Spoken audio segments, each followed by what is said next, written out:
Be.Live video with Matt and Stephen. Hello, Matt. Hi, Stephen. How are you doing? I'm doing good. Now, the thing is, we got carried away talking. We're a minute late. We'll do our best to catch up. We do apologise, but we're actually talking about Be.Live, which is a product that we both love. And but today, for the first time ever, we're doing the show on YouTube. Now, if you are watching on YouTube, thank you. If you make a comment on YouTube, then we can show the comments in the studio. It works similar to the way it works on Facebook. Anything we could do on Facebook, we can do on YouTube. And it's the major difference is, I suppose, between Facebook and YouTube is actually building an audience, because you've got your audience on Facebook, haven't you, to start with?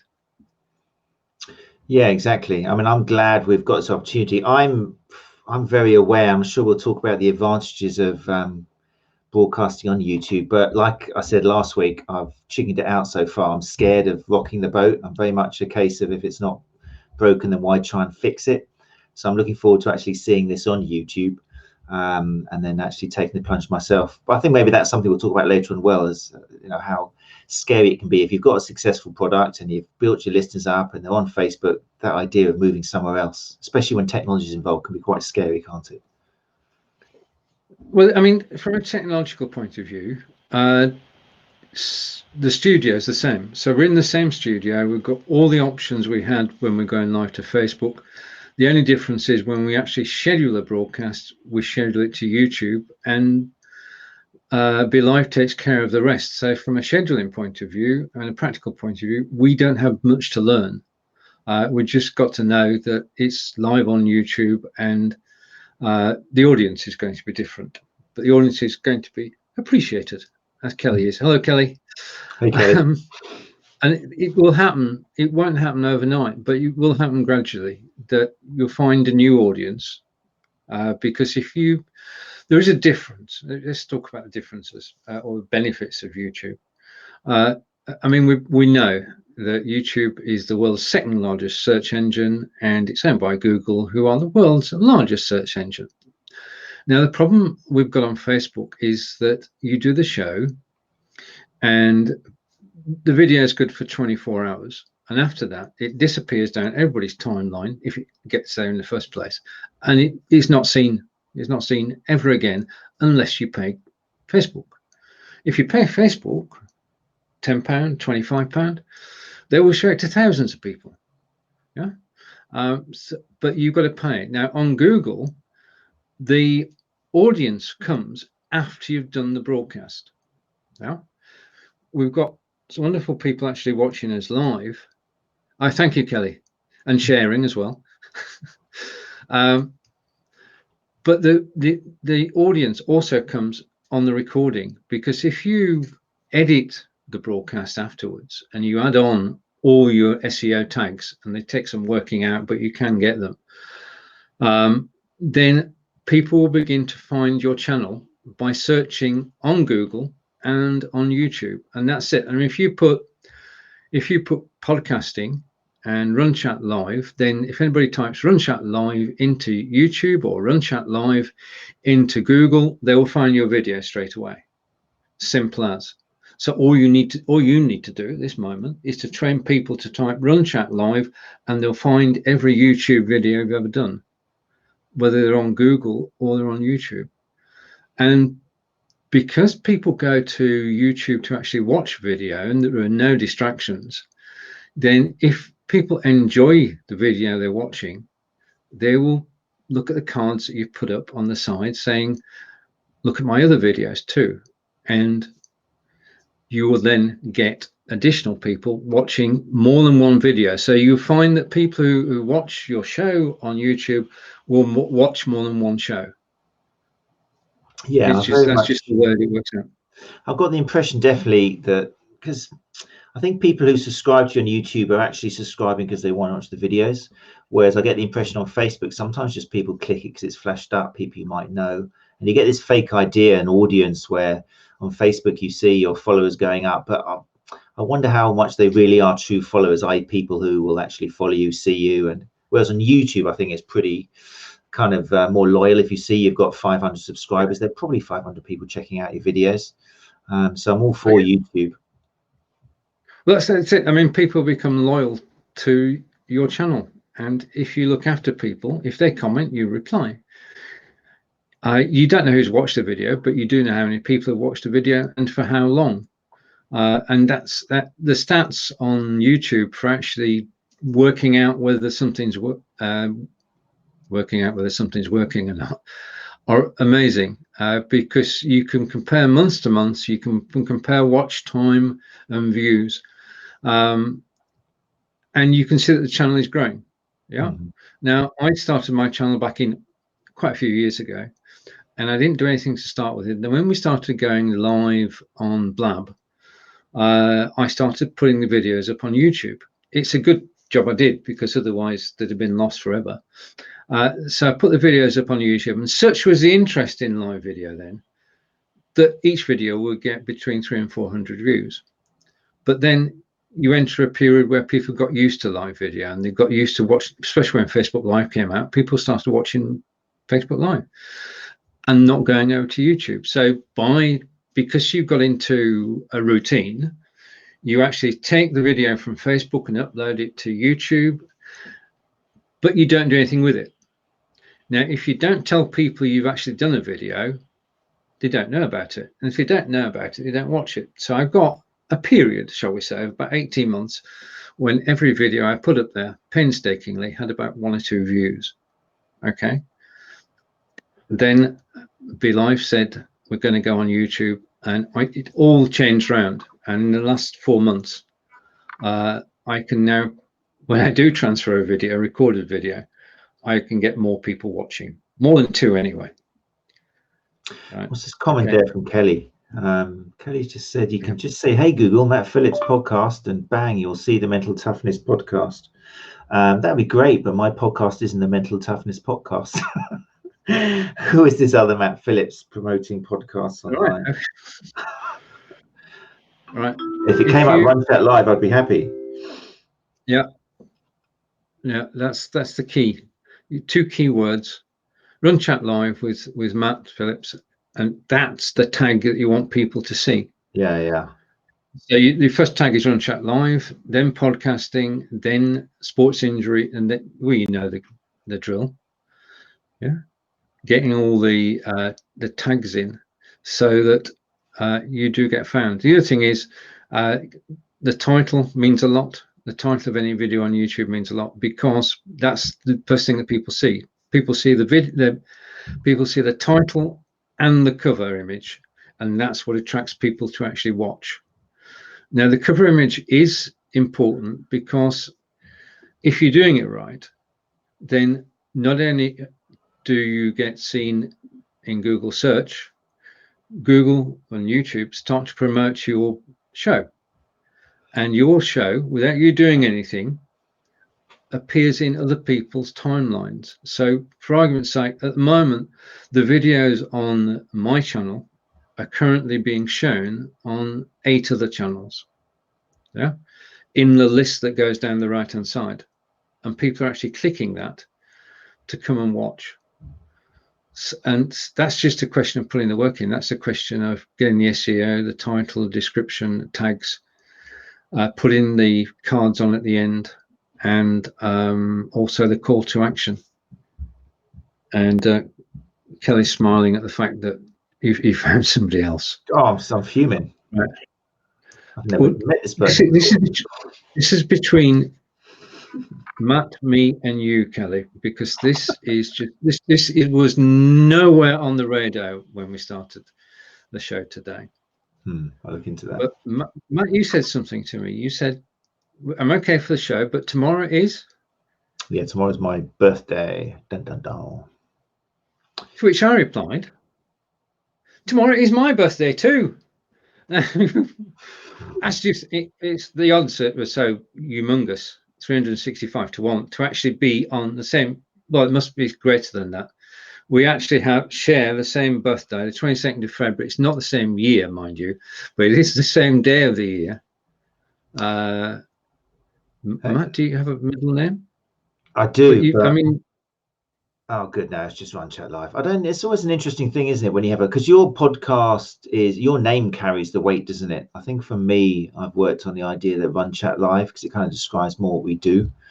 But Yeah. yeah, this guy is using his mental toughness podcast with Matt Phillips. So it's interesting to know, though. I may as well not bother trying to spread the name Matt Phillips, just concentrating on Run Chat Live. I don't think there's another Run Chat Live out there. Whereas you can just No, rest on your Stephen Healey name. What's the chances of another Stephen Healey? Oh, hold on, Stephen Healey, cooking in the 21st century. Oh, there is another Stephen Healey out there. there are other Stephen Healey's, but I think over the last 6 years I've got it sorted. Ah, thank you, Kelly. Thank you, Kelly. Happy early birthdays. Thank you. Yeah, Thank so you. yeah, YouTube. The thing that gets me, I think you mentioned it already, was if you do a search in Google for a name or your video or something, you don't get Facebook videos coming up. You put all that effort and that time in promoting the fact you're going to go live on Facebook, and then once you've done it, it's kind of disappeared and gone, unless people come to your Facebook page and start scrolling down the videos. Whereas on YouTube, once you've done it and put it on there, it's there. It's actually indexed by Google, so people can put in your name or a link or something, and your video will come up. For me, that's a no-brainer now. I kind of wish I realized that a few years ago, because I definitely would have invested my time into putting videos out on YouTube. I know Be.Live are working on synchronizing both of them, aren't they? So maybe you can get them at the same time. They've managed to come up with everything else they've been asked for, so I wouldn't be surprised if that came up eventually. Yeah, and it's in the pipeline. Just that we don't know when. We know they're actually, you say, actually working on it. Anyway, speaking of Be.Live, we do know that a message has gone out, emails have gone out, people have been advised that Be.Live version 1 stops a week today on the 26th of February, and everybody is automatically switched over to Studio 2. Now, there are good reasons for this. There are good practical reasons for this.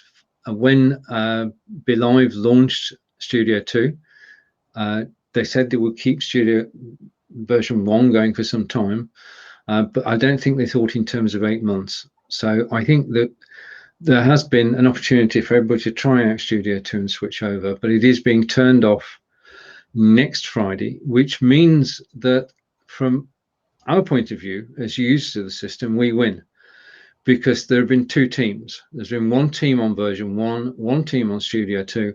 Now the two teams can come together, and we've got more people actually working on the current product. So it's a win-win situation.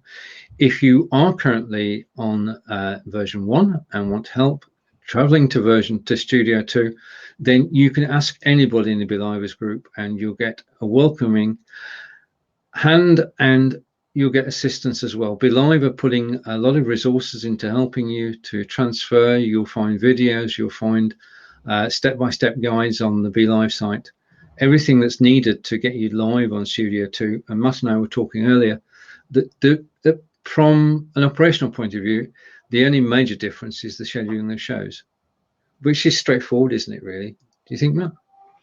Yeah, I mean, it's another example. I remember when they first started putting out the beta and tried to encourage people to test it out and stuff. And again, it's surprising me. I'm a bit of a technophobe when it comes to using different types or upgrades to software, and it took me a few tries to get used to it, and better the devil you know sort of thing. But yeah, it's hands down a much superior studio once you pass that little very short learning phase. And there's a lot of very nice clever little tools on it, and I think the performance is better as well. I used to have a few blips with the first one with Studio 1. Now with Studio 2, it's been, touch wood, don't want to jinx it, but it's been pretty seamless. And of course, you've got the added advantages now of being able to download it HD afterwards, the audio track, the video track. Yeah, no, thumbs up for me. Very much I'm a big fan of it. Well, yeah, I am too. It's just getting better and better all the time. Quality is just, well, we used to dream of this quality. To be able to go out in what is pretty close to television quality is just, well, I'm doing a project at the moment on YouTube, and because I can, it's called The History of Live Broadcasting.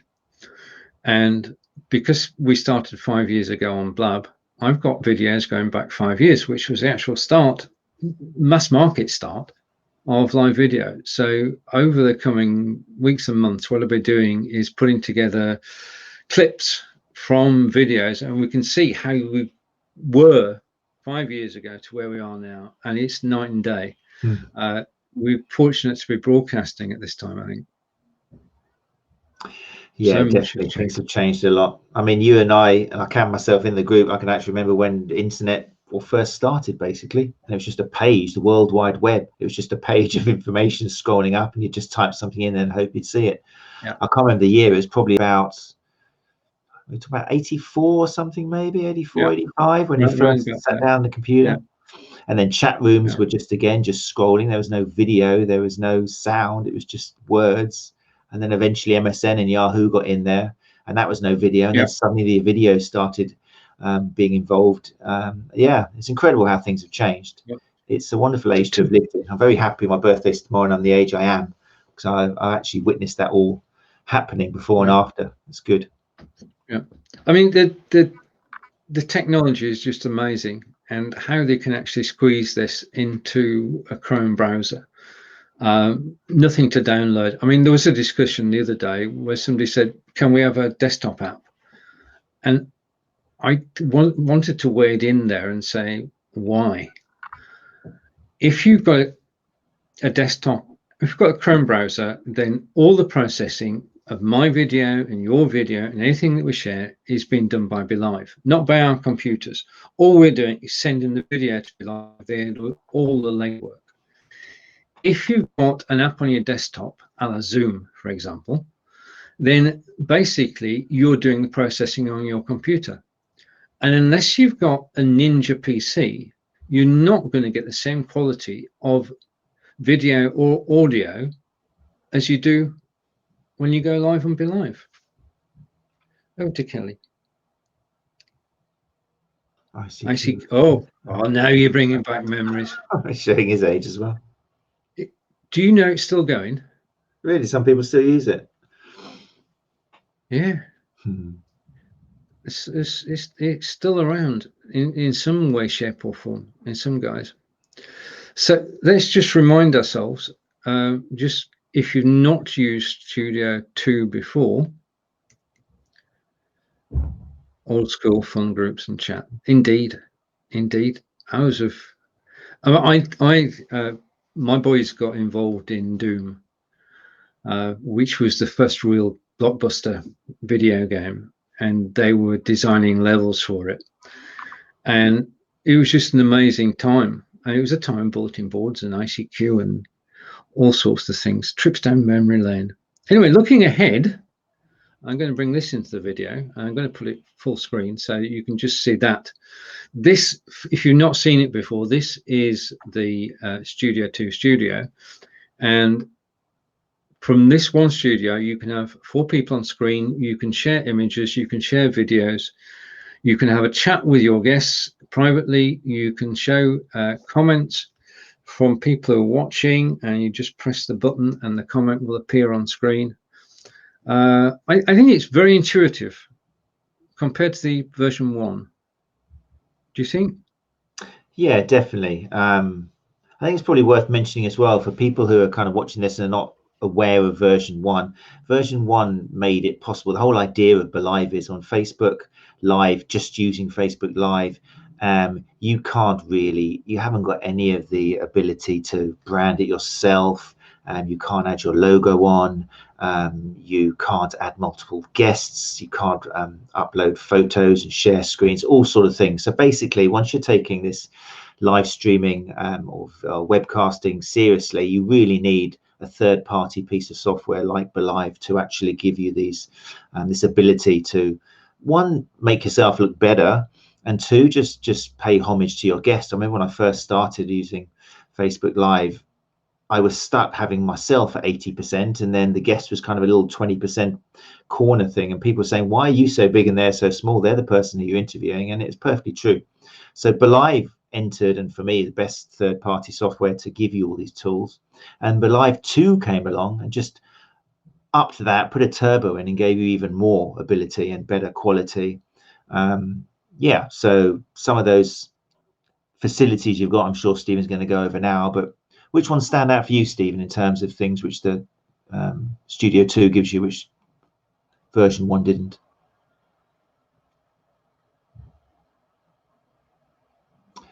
Is it just me, or can no one else hear Stephen at the moment? There you go. Keep doing that. I don't know, just me or... Right, I'm back. I think that, as you mentioned, it's the quality of the video and the sound, the ease of use. You can bring in as many of your own cameras as you want. If you want to bring in your mobile phone, you can bring your mobile phone in, and that can be showing a different room, well, either same room or a different room or whatever you want. You can have as many cameras as you want, so you can have them staged throughout your offices. You can bring in a DSLR camera, and most people at the moment are using a product called CamLink, which is about £100. But for that one-off cost, then you can bring DSLR and the quality from DSLR into your broadcast. Guests, we can have 3 guests on screen at any point in time, so 4 people in total. We can screen share, and that means you can share either your desktop or an application or a Chrome tab, and it's so simple and straightforward to do. It's similar to, well, it's similar to the old version 1, but it works smoothly. I think there's a way of looking at it. Everything that you do on version 2 is just so smooth. The other thing, next thing you can do is it's used by a lot of marketers who are doing direct selling on Facebook and on YouTube. And basically you can bring your product catalog into Studio 2, set up cards, and I'll just give you an example. And I'm going to go to this one. And okay, and I'm going to put him full screen because he deserves to go full screen. Hang on. No, he doesn't. Just a minute. Wrong button. I can't put him full screen. Hang on. Just a minute. I know what I'll do. I'll get there. I'm going to switch my camera off. I'm going to switch your camera off. And I put the wrong card up. Oh, right. Okay. We'll show you that. We'll show you that next week. This is live video. Okay. In fact, yeah. Okay. So you can sell things, believe me, and it does work. I think it's just one of those things. Never demonstrate live is the maxim I should go by, but I can't resist. Now, one of the things that I've been doing, and I got slightly wrong, is that I can bring people on and off screen. I can bring images on and off screen. I can share video, but it's me doing it. Now, it means that whilst I'm doing that, I'm distracted. So what you can do is to ask somebody with their mobile phone to actually control all that for you. There's a link in Studio 2 that you give to them, send it by email. They load that link onto their phone. They do not need to log in on Facebook or YouTube or anything. Just click that link, and they then have control of everything that's in the staging area down below Matt and I. Now, I suggest that it's somebody you know, because otherwise you could have untold fun. But it does mean that you can have somebody produce part of your show, and the rumor has it that the functionality of this remote assistant will actually be improved in the coming months. Now, if the remote assistant, I'm not guessing here, but if you can actually bring comments on, we can have text on the screen, and simple text, starting a broadcast on Be.Live, which I used earlier. And then we've got agendas, which you can set. Now, in your podcasts, you must have agendas, which are, well, how do you actually set up your agendas is my question. I use a combination. It depends on the guest I've got, but it's definitely useful having it there in front of you. If it's somebody who I had to do a lot of research on, then I'll actually use a second screen. And that's probably unnecessary, you know what I mean? I mean, literally, it's funny when we do these podcasts, you kind of only see us, but sometimes if the viewers realize how much extra work we've got going on around us, like pin it notes. I've normally got a big screen behind my camera, which has got all sorts of questions and bits and bobs on it. But yeah, I'd probably use it unnecessarily because yeah, the agenda is a great facility. You've also got the host chat as well. If you need to say something to your guest off the screen, which is great and useful if something's not working well, or you need to kind of remind them of something, then that's all good, and they can do the same thing with you. But the video I used very comfortably in the last episode on the Thursday with Alex Hutchinson, where I filtered in a nice shot of Eliud Kipchoge beating his 2-hour marathon target, and it was the celebrations in the crowd, and then it just zoomed back. The movement is lovely. It's like an iPhone or something. It's kind of, and then suddenly all on screen again, and the sound was perfect, and it's massively superior piece of software, which is so important. It really separates you from people who've just gone on there with a microphone and are just kind of talking and talking and talking. It's a great bit of kit. It breaks it up. Now, you mentioned 2 words there, one of which was perfect, the other which was video. And I'm going to show you, my apologies for this, I'm going to bring up a video. Kelly knows what the video is. If you're watching on the replay, then you probably won't have seen this before. But I'm going to let the cat out of the box. Wednesday in video, and we do an in-video show every Thursday at 4 p.m. in the UK, John Upton and I. In-video put together a video, and this was created by their staff using the in-video software and nothing else. And this is the video they used to actually celebrate having 100,000 users in 150 countries and raising $2.5 million to actually carry the product forward. So without further ado, I am going to put it full screen. And this time, Kelly, we're going to have sound. This is Max, and today he's going to show you how to throw the perfect party. Step 1. Make a great video. But how do you do that? InVideo's got your back. Pick from thousands of catchy templates on InVideo. Step 2. Browse through the awesome collection of stock videos and music. Or add your own. Step 3. Express what you're feeling.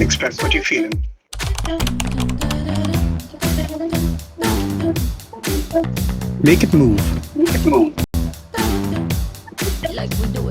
Make it yours. Perhaps take a fishy's head.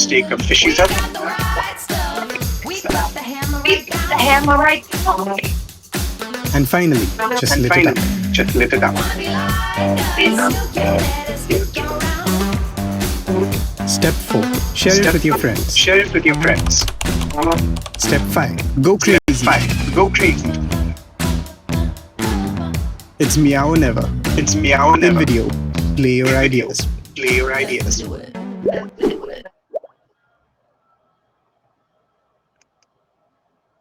Now that's so corny, it's not true, but a great way to actually celebrate gaining 100,000 users.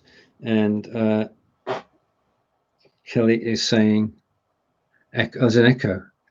All right, okay, 3rd time lucky, Kelly. I'll play that video again with John. And I didn't, right, okay, these things happen. This is live video. Right. That's a great video. It makes such a difference. I mean, one, you've got the quality of the video, obviously, but those guys just crack out some fantastic videos. And then 2, again, it just makes the show so much more professional, where you've got something like that in between the talking, and then you can come back and talk about it and stuff. It's an excellent piece. A way to make your show kind of take that next level where you're looking like a pro. Indeed. Right, we've got a tradition. I start the show, and Matt will close the show. Will you please? It's 4:30 already. Okay, Quickly, I can do that. No, that's fine. I just realised, didn't know where the half hour went. It's incredible. So hopefully this has helped people. Whenever I advertise this, it's for people who are like thinking about going into live broadcasting, as in podcasting or webcasting.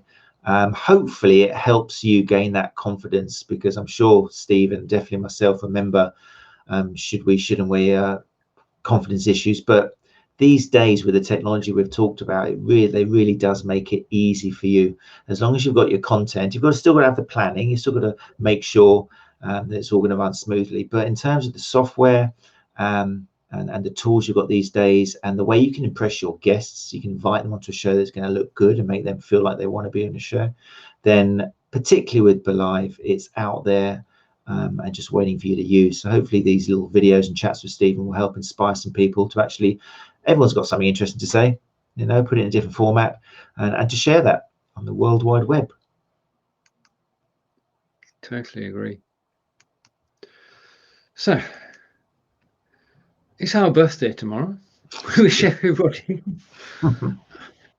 I still can't believe it. Have a wonderful weekend, everybody. From Matt and myself, take care. And Kelly, have a great weekend. Thank you very much. Bye-bye.